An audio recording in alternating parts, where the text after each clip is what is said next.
Hi friends, Jabardasth comedian Sudigali Sudheer ప్రస్తుతం బుల్లితెరపై హోస్ట్గా రాణిస్తున్నాడు. అదేవిధంగా హీరోగా కూడా అప్పుడప్పుడు సినిమాలు చేస్తుంటారు. సుధీర్ కామెడీ టైమింగ్ అంటే చాలా మందికి ఇష్టం. అందుకే జబర్దస్త్లో అంత పాపులర్ అయ్యాడు.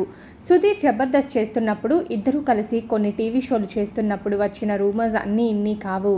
వీరిద్దరూ ప్రేమలో ఉన్నారని, త్వరలోనే వివాహం చేసుకోబోతున్నారని పెద్ద ఎత్తున ప్రచారం జరిగింది. ఆ రూమర్స్ పట్టించుకోకుండా రష్మి అలాగే సుధీర్ ఇద్దరు కూడా క్లోజ్గా ఉంటూ ఆడియన్స్ని ఎంటర్టైన్ చేశారు. కానీ పెళ్లి మాత్రం చేసుకోలేదు. ప్రస్తుతం వీరిద్దరు ఎవరి కెరియర్లో వాళ్ళు బిజీగా ఉన్నారు. తాను మెగాస్టార్ చిరంజీవి ఇన్స్పిరేషన్తో ఇండస్ట్రీకి వచ్చినట్టు సుధీర్ తెలిపారు. చాలాసార్లు చిరంజీవిపై సుధీర్ తన అభిమానాన్ని చాటుకున్నారు. ఓ ఇంటర్వ్యూలో మాట్లాడుతూ చిరంజీవి గారంటే తను ఎందుకు ఇష్టమో కూడా చెప్పుకొచ్చారు. చిరంజీవి గారు తనకి ఇన్స్పిరేషన్ అని, ఇలాగా సినిమాల్లోకి రావడానికి కూడా చిరంజీవి గారే కారణం అంటూ సుడిగాలి సుధీర్ అయితే చెప్పారు.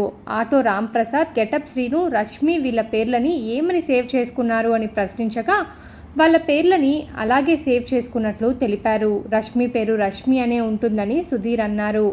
మీ ఫోన్లో మెగాస్టార్ చిరంజీవి గారి నెంబర్ ఉందా? ఉంటే ఏమని ఫీడ్ చేసుకున్నారు అని యాంకర్ అడగగా సుధీర్ బదులిచ్చాడు. చిరంజీవి గారి నెంబర్ నా దగ్గర ఉంది.